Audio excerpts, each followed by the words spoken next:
Bonjour à toutes et à tous et bienvenue sur ce webinaire qui va durer une quarantaine de minutes et qui va traiter de l'activité partielle de longue durée. Je me présente, alors vous n'allez pas me voir parce que je suis désolée, ma webcam ne fonctionne pas bien, mais je me présente, je m'appelle Nadia Rouault, je suis consultante en accompagnement des carrières et des transitions au sein du cabinet de conseil en ressources humaines Actiforce. Et je tiens à remercier particulièrement les deux intervenants de ce webinaire pour leur engagement. Donc, nous accueillons Isabelle Dacugna, qui est chargée de mission prévention, restructuration, redynamisation au sein de la DRETS Nouvelle-Aquitaine, donc direct auparavant. Bonjour Madame Dacugna. Oui, bonjour à tous. Donc Isabelle Dacugna, donc particulièrement en charge depuis le début de la crise sanitaire de l'activité partielle et de l'activité partielle de longue durée. Ok. Et Maître Guillaume Dedieu, donc avocat associé chez Ellipse Avocat Paris. Bonjour Monsieur Maître Dedieu. Vous pouvez dire Guillaume ou Monsieur Dedieu. Bonjour à vous, bonjour à tous. Je vous remercie Madame Rouault pour l'invitation et c'est avec plaisir qu'on pourra vous faire une mini présentation, je l'espère, le plus synthétique et efficiente possible pour l'ensemble de des personnes qui assisteront à ce webinaire. Merci. Très bien, très bien, merci. Donc, on va commencer avec l'intro. Donc, face à la crise sanitaire, le plan de relance du gouvernement, donc France Relance, comporte un volet compétitivité qui vise à donner aux entreprises les plus touchées les conditions les plus favorables pour se restructurer, se préparer à la relance économique et préserver l'emploi de ses salariés en diminuant notamment le nombre d'heures travaillées.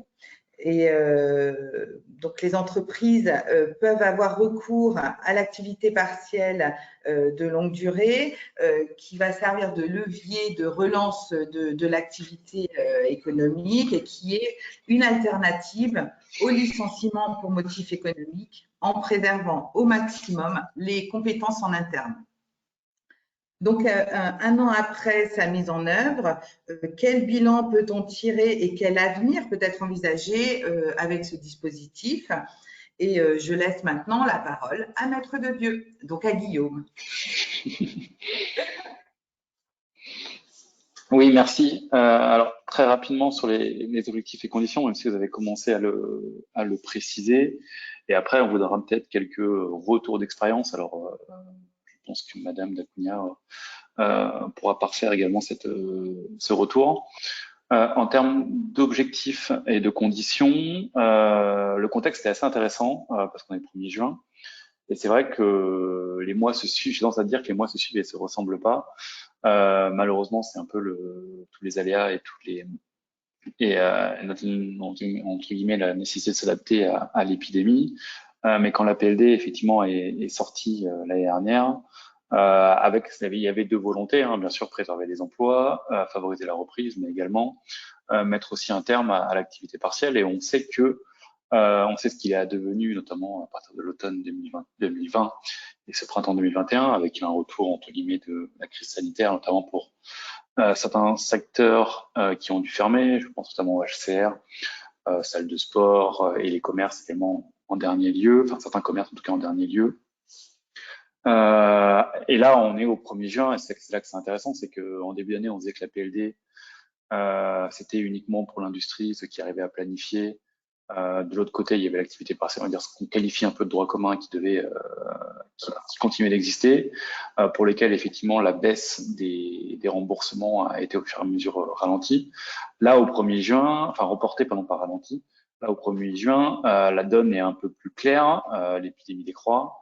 La position des pouvoirs publics est de dire l'activité partielle, oui, la réduction des montants d'indemnisation va baisser, et d'autre part, l'activité partielle de longue durée, ce qu'on appelle aussi l'APLD, elle existe, continuera d'exister, avec sans impact financier particulier dans les prochains mois. Je pense que l'intérêt de ce webinaire, c'est de se mettre en perspective au second semestre 2021. On sait qu'on a une reprise d'activité pour certains, un peu de visibilité, mais aussi des incertitudes. Et je pense que c'est tout l'intérêt de l'APLD, c'est se dire, on a un dispositif qui est à notre disposition, qu'on peut critiquer ou pas critiquer, ça peut correspondre oui ou non à votre situation ou pas à la situation. En revanche, il existe et je pense que c'est comme nécessaire d'étudier si oui ou non il est intéressant d'y recourir, puisque concrètement, et c'est le troisième point du slide qu'on présente, la mise en place de l'APLD, quels que soient vos arbitrages et vos contingences internes, peut être mis en place au plus tard le 30 juin 2022. Ça veut dire que potentiellement, si dans les 3-4 prochains mois tout va bien pour vous, il n'y a pas effectivement de raison de réfléchir au sujet ou en tout cas d'aller beaucoup plus loin. Mais si en revanche on est à l'automne et pour des raisons X ou Y, des difficultés notamment liées à la charge de travail apparaissent, vous pouvez encore y recourir. Donc c'est pas le one shot lié à la crise, c'est vraiment un dispositif de long terme avec une idée aussi derrière qui est un peu maîtresse, c'est que une fois qu'on l'active ou en tout cas qu'on commence à le déployer si les conditions sont réunies, on peut aussi étaler ces effets dans le temps, donc sur une durée de 36 mois, donc 3 ans, même si on verra qu'il y a quelques nuances. Ça permet quand même, en termes de planification, d'organisation, de visibilité, d'appréhender une reprise d'activité, à mon avis, dans des conditions relativement intéressantes. Et ce qui conduit à penser de mon côté, en tout cas, qu'il y a toutes les raisons à l'utiliser, qui derrière à pas forcément l'activer si en fait la charge de travail finalement ne baisse pas et que concrètement ça n'a pas d'apport. Ça veut dire quoi? C'est-à-dire qu'on peut le mettre en place d'un point de vue purement juridique. En revanche, l'activer par rapport à vos collaborateurs, on y reviendra, et par rapport aux aides de l'État et les engagements qui vont avec, c'est pas forcément automatique. Donc à titre préventif, c'est un mécanisme là qui me paraît relativement intéressant, même si voilà après il peut y avoir quelques contraintes. En termes de mécanisme, et pour être le plus simple possible, même si je pense que beaucoup visualisent déjà le montage, à la différence de l'activité partielle, on n'est pas sur une suspension de droit commun, on n'est pas sur une suspension, on va dire, totale d'activité. On est bien sur une réduction de la durée du travail des collaborateurs. Concrètement, le collaborateur a une durée de 35 heures par semaine. On souhaite le mettre en activité partielle dans le cadre de notre dispositif d'APLD. On pourra réduire son temps de travail théorique, en tout cas, à hauteur de 40%. Pendant ces 40%, alors à l'instar de l'activité partielle que vous connaissez, ce sont des heures qui sont qualifiées de chômées, durant lesquelles effectivement le salarié ne collaborera pas, n'effectuera pas de prestations. En revanche, alors non, en termes lui d'impact sur sa rémunération, il sera indemnisé comme pour l'activité partielle sur la base de 70% de son salaire brut. Et de l'autre côté, l'employeur qui effectivement indemnisera le collaborateur dans le cadre de l'activité partielle de longue durée bénéficiera d'une allocation, ce qu'on peut appeler aussi un remboursement, à hauteur de 60% du salaire brut, sachant en parallèle, et pour être tout à fait parfait en tout cas précis dans la présentation et dans les chiffrages, parce que c'est aussi la question du chiffrage, les dispositifs d'exonération de cotisation sociale que vous connaissez concernant l'activité partielle de droit commun s'appliquent également dans le cadre de l'APLD sur les heures chômées. Voilà. En termes d'organisation, et c'est là aussi où il faut mesurer en tout cas l'apport pour vous, c'est que le seuil de 40%, alors qui peut par exception, on y reviendra peut-être aller jusqu'à 50%, le seuil de 40%, il s'apprécie sur la durée d'application, en tout cas du recours à l'activité partielle de longue durée. Ça veut dire quoi? Ça veut dire que si on a une application d'une durée d'1 an, par exemple de 12 mois, les 40% de recours à l'activité partielle, on va les apprécier sur les 12 mois, mais de manière glissante.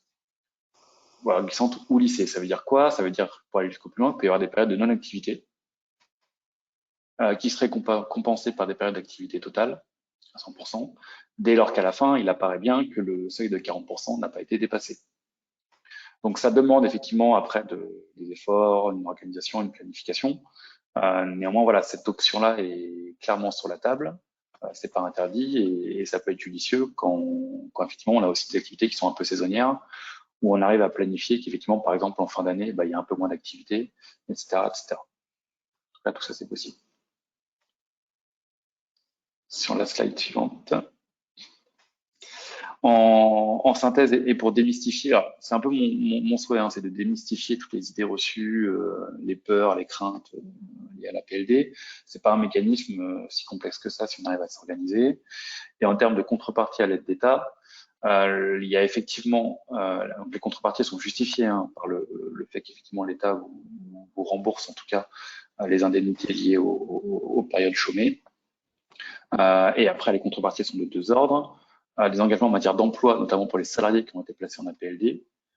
Concrètement, effectivement, mais comme pour l'activité partielle, lorsqu'il y a eu du renouvellement, lorsqu'il y a eu des renouvellements, on ne peut pas procéder à des licenciements pour motif économique pour la durée d'application du dispositif pour les salariés placés en APLD.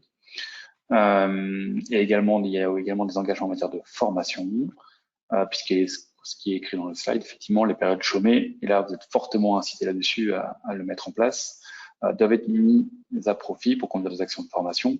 L'objectif, d'ailleurs, c'est contrôlé, et ça doit, on y reviendra, ça doit apparaître aussi dans l'acte fondateur de l'APLD. L'objectif demeurant, avant tout, de préserver les compétences, voire de les adapter aux futures évolutions de vos activités. En revanche, et quand je parlais des reçus tout à l'heure, techniquement, alors après, il peut y avoir une discussion de gré à gré entre partenaires sociaux, ça a été le cas d'ailleurs dans la branche des HCR, on pourrait y revenir. Les efforts des dirigeants salariés, par exemple, de la non-augmentation, c'est une faculté, c'est pas une obligation. Donc, c'est pas quelque chose qui serait contraignant si vous souhaitez effectivement ne pas y recourir, sauf, en tout cas, si vous souhaitez envisager cette hypothèse-là, sauf si effectivement dans l'acte fondateur avec les partenaires sociaux, il est prévu noir sur blanc qu'il n'y aura pas d'augmentation des dirigeants de la société durant la période. Voilà.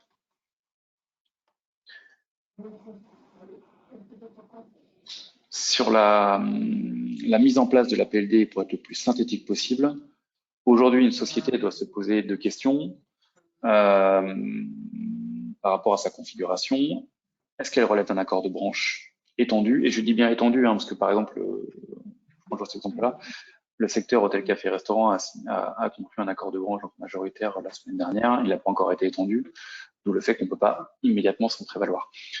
Néanmoins, il y a quand même des dispositions qui font que l'avis d'extension arrive assez rapidement. Donc, première hypothèse, compte tenu de votre activité, vous relevez d'un accord de branche étendu. Et dans ces cas-là, la déclinaison est quand même relativement, enfin, on ne peut pas dire simple, parce que c'est jamais simple, mais on va dire allégé, puisqu'en fait, il faut que vous recouriez par ce qu'on appelle un acte unilatéral qui sera conforme et qui reprendra les dispositions d'accord de branche, et que vous soumettrez après à l'administration pour validation et qui contrôlera après si effectivement il n'y a pas eu d'impair par rapport à l'accord de branche qui existait. Deuxième situation, c'est effectivement celle qui est peut-être un peu moins facile.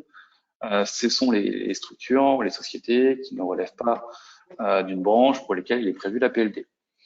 Dans ces cas-là, effectivement, c'est pas interdit par principe pour autant. Néanmoins, on doit recourir à ce qu'on appelle un acte fondateur interne, ce qu'on appelle aussi nous juridiquement un accord d'entreprise, qui doit se traduire par une discussion, alors une négociation, voire une ratification, selon les différentes configurations de société, c'est ce qu'on vous met en bas, avec les interlocuteurs habilités. Ça peut être, selon le cas, une ratification directe avec les salariés. Je pense notamment aux sociétés avec les effectifs, enfin, du moins les dimensions les plus limitées. Ça peut être une signature avec les élus du CSE, si effectivement il existe un CSE, mais qui n'existe pas de réunion syndicale de l'entreprise. Schématiquement, hein, ça peut être un peu plus complexe, mais il faut quand même envisager toutes les hypothèses.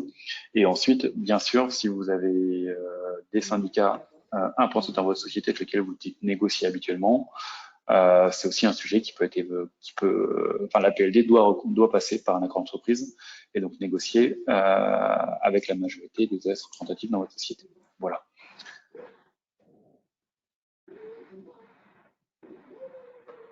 Ensuite, et d'un point de vue timing, et j'en ai quasiment terminé avec ma présentation, il faut avoir en tant que lorsqu'on veut mettre en place la PLD, ça prend 3 temps, on va dire.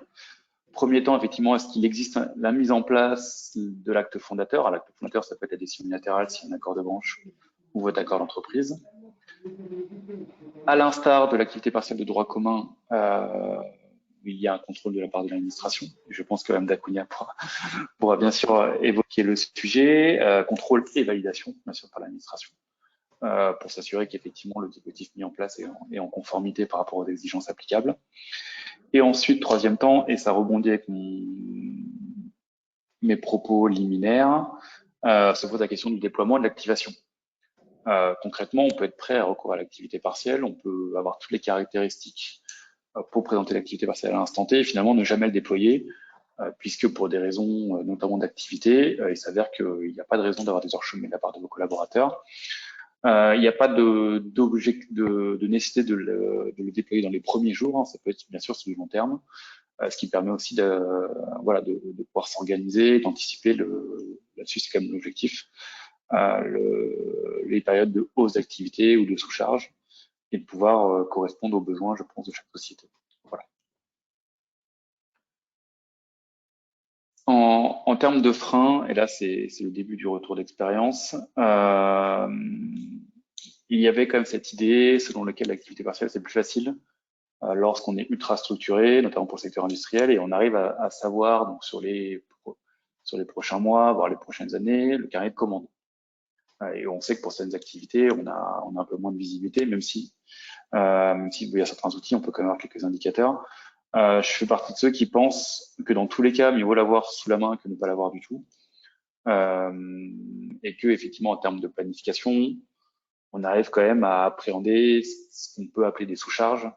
Donc, sans que ça soit non plus ultra contraignant, puisqu'on regarde le dispositif qui existe, on peut, à notre sens, s'adapter à beaucoup de configurations. Donc oui, ça a beaucoup été utilisé par l'industrie au tout début du déploiement du dispositif. Aujourd'hui, dans la configuration actuelle, je pense que personne ne doit l'écarter et que s'il y a un minimum d'organisation, bien sûr, ça peut bien sûr être l'APLD peut être bien sûr un outil relativement intéressant, voire même plus que judicieux pour les sociétés.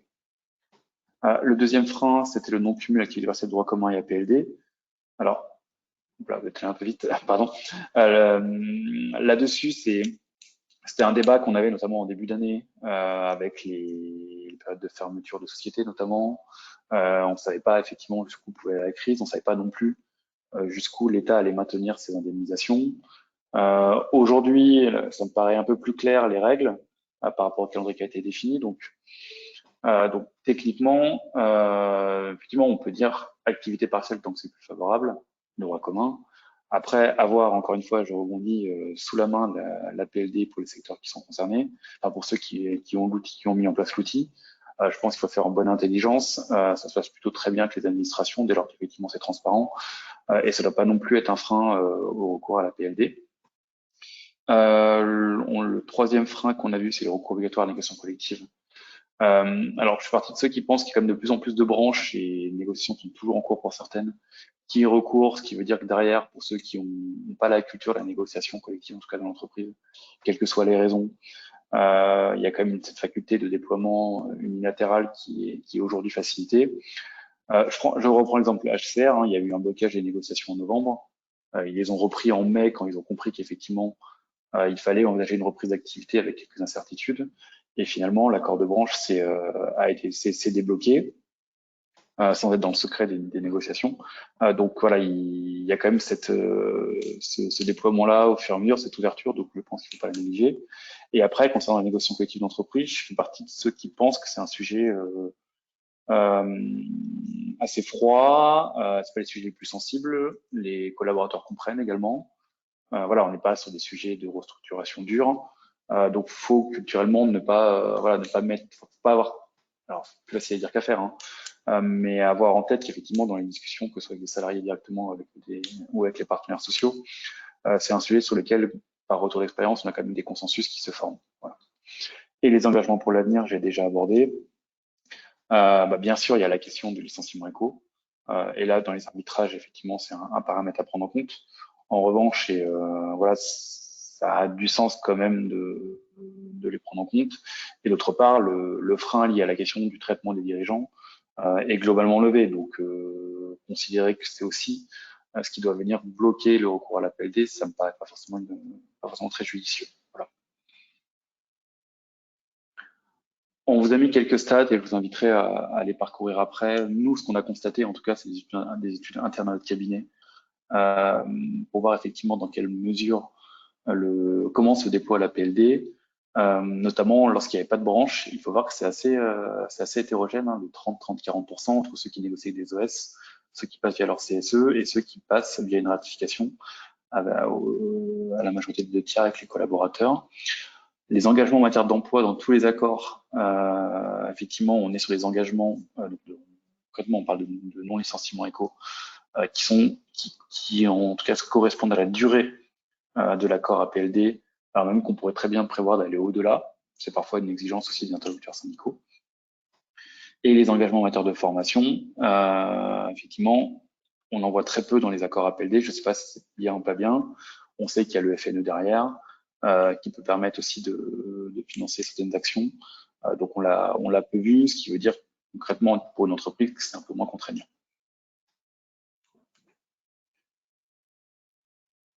Si vous souhaitez, et là je passe très très vite dessus, on vous a mis des synthèses pour peut-être un peu mieux comprendre la différence entre l'activité partielle de droit commun et la PLD. Je vous inviterai à prendre connaissance du support dans le cadre de l'enregistrement, ça sera de ma part, de la visio. Voilà.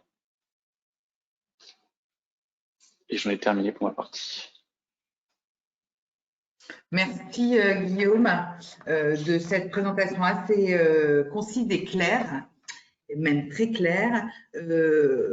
Madame Dacunha, est-ce que vous pouvez prendre la relève et nous parler du nouveau calendrier donc, sur la PLD et le bilan de sa mise en place aussi un an après? Oui, bien sûr. Donc ça, on l'a déjà dit, hein, la PLD, elle est inscrite au cœur du plan de relance, elle a été mise en place en juillet 2020, à une période où la reprise était attendue, et finalement les évolutions de la crise sanitaire masquent un peu aujourd'hui l'intérêt de la PLD et ses avantages, puisqu'elles permettent aux entreprises pour lesquelles la reprise va être plus longue et plus difficile de bénéficier d'un soutien renforcé de l'État. Aujourd'hui, la PLD, c'est un taux d'indemnité et d'allocation plus favorable pour les entreprises, puisque le taux d'indemnité, il reste maintenu à 70% de la rémunération horaire brute de référence. Ce taux va commencer à baisser progressivement dès le mois de juin pour les secteurs non protégés, et puis ensuite progressivement pour passer pour quel que soit le secteur des entreprises, à 60% au 1er novembre. Pour le taux de l'allocation, on est sur le même schéma, pour un taux majoré qui resterait pour la PLD à 60% de la rémunération antérieure brute du salarié, alors que ce taux baisse également en activité partielle. Les textes sont parus dernièrement, dès le mois de juin, et progressivement, avec des paliers pour que cette transition se fasse un peu plus, de manière plus souple, et pour atteindre un taux de 36% au 1er novembre, quel que soit le secteur d'activité de l'entreprise. Alors, il y a toujours ces garanties avec un plancher qui reste plus favorable également en APLD. Le plancher sera de 8,11, sauf pour certains contrats particuliers, contrats de professionnalisation, d'apprentissage. Il faut bien se dire que même si la PLD deviendra vraiment plus avantageuse, on peut dire comme cela, à partir du 1er novembre, pour l'instant, même si une entreprise s'engage dans la voie de la PLD, elle bénéficiera des taux, s'ils sont plus favorables en activité partielle, elle en bénéficie également en APLD, tant qu'ils sont plus favorables. Alors, on l'a dit, la mise en place de cette APLD, elle est un peu plus particulière que l'activité partielle de droit commun, puisqu'il faut soit un accord d'entreprise, soit un document unilatéral qui s'appuie sur un accord de branche étendu. Ces documents, ils font l'objet d'une procédure d'homologation ou de validation par les DETS, donc le niveau départemental des DRETS, qui doivent comporter des mentions obligatoires, ces documents qui sont vérifiés par l'administration, et notamment, un point important dont on a déjà parlé, c'est les engagements en matière d'emploi et de formation professionnelle. Pour cela, ils sont pris lors de la négociation de l'accord ou d'élaboration du document unilatéral, et il y a un bilan semestriel pour s'assurer de la mise en œuvre du dispositif et du respect des engagements. Qu'est-ce que ça peut entraîner? Voilà, ça, bon, les conséquences, il faut qu'on les connaisse, hein. Mais ce qu'on l'a dit, hein, des engagements, il y en a également en matière d'emploi, il y en a également en activité partielle de droit commun, dès lors qu'on est dans le cadre d'un renouvellement. Donc, en cas de non-respect des engagements, l'administration peut suspendre le versement de l'allocation. Et ensuite, en cas de licenciement économique, si cela concerne un salarié qui a été placé en APLD, la DETS peut demander le remboursement des sommes perçues pour ce salarié. Si c'est un salarié qui n'a pas été placé en APLD, mais qui est visé dans le périmètre de l'APLD au moment de la signature de l'accord ou de l'élaboration du document, à ce moment-là, c'est une somme forfaitaire, hein. On fait un rapport entre le montant total des sommes versées et le nombre de salariés placés en APLD. En gros, c'est le coût moyen d'un salarié en APLD.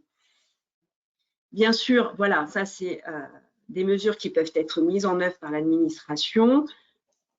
Elles sont appréciées toujours, hein, au regard de la situation économique et financière de l'entreprise et puis de l'évolution de ses perspectives d'activité par rapport à ce qu'elle pensait au moment où elle s'est engagée dans le dispositif. Donc bien sûr, tout cela se fait dans le cadre d'échanges avec les entreprises. On vous conseille, hein, y compris, hein, puisque le dépôt, le formalisme, hein, pour déposer un accord ou un document unilatéral se fait comme pour l'activité partielle de droit commun sur le site activité partielle, hein. Par contre, voilà, des contacts peuvent être pris en amont avec l'administration pour des conseils ou une préanalyse du document.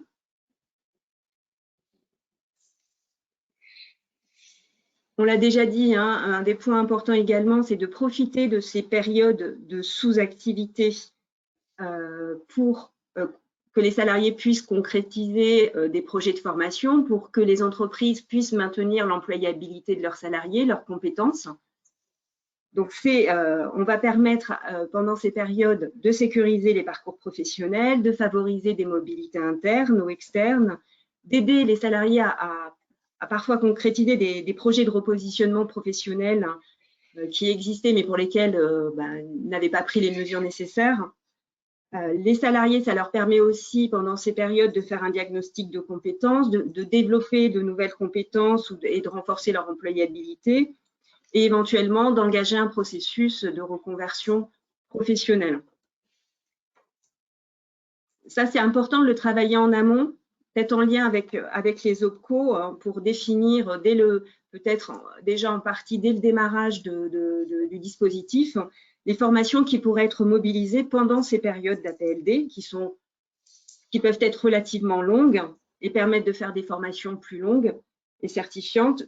Et en plus, bon, c'est sûr que les engagements en matière de formation professionnelle, on en a moins, mais il y a quand même un regard qui est porté sur les possibilités qui peuvent être mises en œuvre et bien sûr en fonction également de la taille des entreprises. Un petit bilan chiffré du nombre d'accords aujourd'hui en Nouvelle-Aquitaine. 799 établissements se sont engagés dans la voie de la PLD. C'est majoritairement, à 65%, ce sont des accords collectifs. Et donc, cela concerne, dans le périmètre de la PLD, ça ne veut pas dire que tous les salariés seront placés en activité partielle de longue durée, puisque, comme l'a dit M. Dedieu, ils ne vont pas forcément mobiliser le dispositif, mais potentiellement, nous avons 39 310 salariés qui sont concernés par ce périmètre. Alors, un même accord peut faire l'objet de plusieurs demandes d'activité partielle, puisque ce sont parfois des accords d'entreprise, et par contre, l'activité partielle, elle se fait au niveau de l'établissement, la demande ensuite de l'activité partielle. Donc, on l'a vu, hein, 65% sont des accords collectifs, puisque 45% des documents unilatéraux, puisqu'il faut un accord de branche étendu. Au 28 mai 2021, nous avons 45 accords de branche étendus. Hein, on l'a vu dans différents secteurs. Les premiers ont été métallurgie, Syntec, mais aujourd'hui, on a la radiodiffusion, des commissaires-priseurs, etc. et le fameux accord signé dans la branche DHR, dont on attend assez rapidement l'extension. Sur les secteurs, on l'a vu, hein, ça va être principalement tous les secteurs. Hein, là, vraiment, on a listé, mais on retrouve du commerce. Enfin, voilà, ça vise un grand nombre de secteurs d'activité, mais les principaux restent quand même la construction aéronautique et spatiale, construction de routes ou d'autoroutes, la réparation automobile, les industries manufacturières. Et on retrouve des secteurs qui étaient un petit peu plus protégés avant la crise, qui étaient un peu les activités scientifiques et techniques, les bureaux d'études. On les retrouve aujourd'hui aussi bien en activité partielle qu'en APLD. Et ce qui est important aussi, hein, ce qu'on a dit, voilà, il y a besoin parfois d'un accord où on peut s'appuyer sur un document unilatéral, mais ça ne concerne pas que les grands groupes, l'APLD. On a eu des grands groupes qui ont signé des accords, mais on voit que 67% des accords ou des documents unilatéraux concernent des entreprises de moins de 20 salariés. Et parmi ces entreprises, 52% sont des entreprises de moins de 10 salariés. Donc, quelle que soit la taille de l'entreprise, quel que soit le secteur, l'activité partielle de longue durée peut être mobilisée avec l'ensemble des voies de la négociation, hein, même si on n'a pas d'accord de branche étendu. Les différentes possibilités de négociation, on est dans des négociations de droit commun, sont facilitées. Ensuite, voilà, l'activité partielle de longue durée, l'objectif, c'est d'accompagner la reprise. On se dit, bon, est-ce que je peux mobiliser d'autres dispositifs de restructuration? Oui, ils ne sont pas exclusifs. L'activité partielle de longue durée n'est pas exclusive d'un PSE ou d'une RCC. Par contre, il faut bien séquencer l'utilisation de ces deux dispositifs.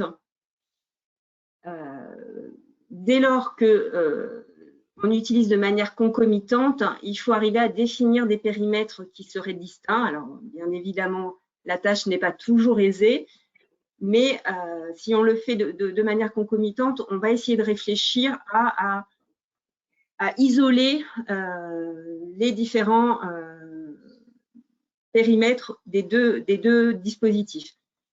Par contre, si on utilise le PSE en cours de mobilisation de la PLD, là, on arrive à ce que ça engendre, si ça entraîne des licenciements économiques, un remboursement des sommes. L'accord de performance collective peut également être mobilisé pour compléter un accord APLD. Ensuite, il faut bien que les clauses soient compatibles. On ne peut pas faire un accord de performance collective pour augmenter la durée du travail si parallèlement on recourt à l'activité partielle de longue durée. Mais voilà, elle peut être utilisée et on sait qu'on a aussi des outils pour accompagner l'APLD, que sont le PCRH, donc un accompagnement aux ressources humaines qui est réalisé par un prestataire cofinancé par l'État, donc qui va vous accompagner à faire un diagnostic de votre situation en matière de ressources humaines. Le FNE formation dont on a parlé, avec un accompagnement de l'État encore renforcé lorsqu'on est en APLD. Et puis le nouveau dispositif transition collective qui peut être utilisé pour favoriser la mobilité professionnelle. J'en ai terminé avec ma présentation. Merci beaucoup, Madame Dacugna, pour votre intervention. Il y a quelques questions qui s'affichent. Par exemple, lorsque l'on dépose une décision unilatérale, comment s'effectue le contrôle par l'administration? Et est-ce qu'il y a des interlocuteurs dédiés au sein des différentes DRETS? Je ne réponds pas. Oui, donc le dépôt pour un document unilatéral se fait de la même manière que pour un accord. Il sera déposé sur le site.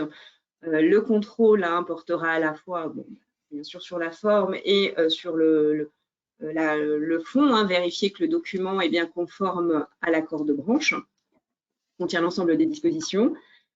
Et puis, on vérifie également à ce moment-là, si on est dans une entreprise de plus de 50 salariés, que nous avons bien l'avis du CSE qui est déposé sur le site.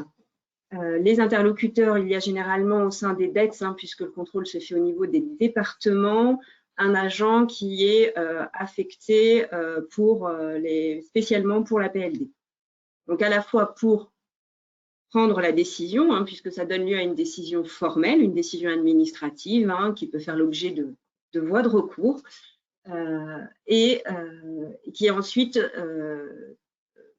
validée sur le site SI Apart. Mais il y a une décision formelle dans la majorité des cas. En l'absence de décision de l'administration, c'est un accord, une validation, une homologation du document classique. Une autre question. La réduction du temps de travail à hauteur de 40%, s'apprécie-t-elle pour chaque salarié ou pour l'ensemble des salariés de la société? Je peux la prendre. Voilà. On va s'entendre. J'espère qu'on aura le même point de vue. Non, techniquement, alors, il faut bien avoir en tête qu'il y a quand même un contenu un peu obligatoire à on va dire, l'acte fondateur, puisqu'on doit cibler quand même ou identifier le périmètre même au sein d'une société qui serait concernée. Donc, ça peut être toute la société ou un périmètre. Et si effectivement n'est pas visé dans l'acte de mise en place de la PLD, tel ou tel département dans une société, de fait, eux ne pourront pas être concernés.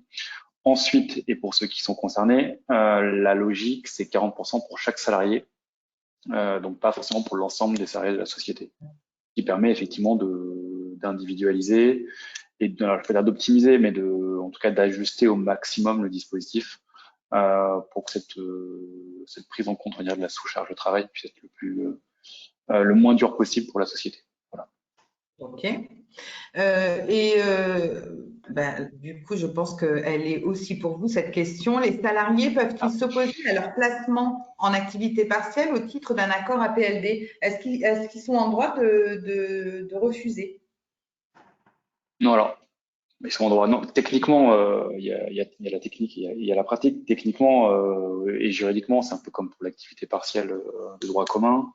C'est une décision de l'employeur qui en plus là résulte d'un accord collectif et qui aura vocation à s'imposer.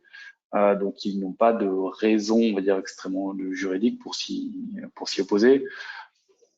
Après, il y a la question du social et autres, hein, parce qu'on envisageait une sanction disciplinaire pour un salarié qui a refusé d'être placé, en tout cas sur telle ou telle période en activité partielle. Il faut quand même en mesurer les conséquences. Mais en tout cas, d'un point de vue purement juridique, oui, il n'y a pas de. Voilà, le principe, c'est que cela s'impose. Dès lors que, un, il y a un acte fondateur valable, et deux, vous avez l'autorisation, bien sûr, de la part de l'administration, et trois, j'allais dire, mais ça va de soi, que le collaborateur concerné est bien dans le périmètre d'application de la PLD. Ouais. Et Madame Dacugna, vous avez des retours sur les réactions des salariés lorsqu'ils sont placés en APLD? Est-ce que il y a des témoignages, en tout cas, oui, des retours? Pas de retour, mais on le voit au vu des ratifications qui sont faites dans les petites entreprises. Dès lors qu'on passe par le référendum, les salariés sont plutôt favorables, puisqu'y compris pour eux, hein, ça fait 1 an que certains sont en activité partielle de droit commun. La PLD, pour eux, c'est aussi l'assurance d'un maintien de 70% de leur taux d'indemnité. Sinon, dès lors qu'on reste en AP de droit commun, on repassera à 60 et le plus souvent, ils ont conscience des difficultés que traversent tout de même les entreprises. Donc, pas forcément, on a beaucoup de questions qui peuvent émaner sur comment ça se met en œuvre, c'est plus des inquiétudes, mais lorsque c'est bien présenté, l'accord du salarié suit la demande de l'employeur. D'accord. J'ai un retour un peu similaire, pardon, Madame Moreau, dans le cadre des négociations sociales. Et ce que je vous disais, hein, c'est un sujet positif, globalement. D'accord. Il y a des discussions, il y a des désaccords, des points de vue, mais ça reste un sujet positif par rapport à d'autres sujets de négociation qui sont beaucoup plus durs. D'accord.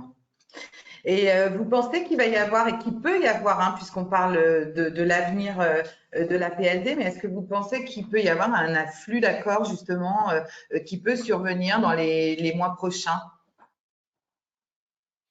C'est un peu l'inquiétude des services, je vous avouerai, l'afflux. Parce qu'on en parle de plus en plus, que l'activité partielle de droit commun va les taux vont fortement baisser puisqu'on accompagne la reprise. Donc, pour les entreprises qui peuvent reprendre, elles vont reprendre. Et c'est vraiment l'objectif de la PLD, c'est de dire, voilà, il y a la reprise, mais vous êtes encore en difficulté. On peut vous accompagner sur un plus long terme. Parce que, outre le fait que les taux baissent, l'activité partielle de droit commun, à partir du mois de juillet, ça ne sera plus que 3 mois dans la limite de 6 mois. Y compris sur la durée pendant laquelle on va pouvoir continuer à recourir au dispositif d'activité partielle, puisqu'il vise des entreprises peut-être en plus grande difficulté. C'était pour accompagner la crise. Hein. N'oublions pas que l'activité partielle, il y a un an, c'était une infime partie de l'activité des dettes et qu'aujourd'hui, ça a pris une part très, très importante. Donc oui, on pense que le basculement va se faire progressivement et parce qu'on il y a aussi, y compris le ministère du Travail, fait des campagnes d'information sur ce dispositif qui reste vraiment un dispositif d'accompagnement des entreprises qui sont pérennes, mais qui ont besoin d'un soutien renforcé plus long. Oui. Très bien. Ben, merci en tout cas d'avoir répondu à toutes ces questions. Merci à vous deux. Si vous avez des questions encore en suspens, hein, on reste évidemment, donc toutes les équipes d'Actiforce, l'adresse et puis Ellipse aussi, hein, on reste à votre écoute et n'hésitez pas à nous solliciter, hein, on a, si vous avez des besoins. Nos coordonnées seront dans le support que nous allons vous transmettre. Et puis, je vous souhaite une agréable journée et à vous aussi, Madame Daconia et Maître de Dieu. Hein. Merci à vous pour cette participation. Merci. Merci à vous également. Merci beaucoup. Bonne journée. Bonne journée. Au revoir.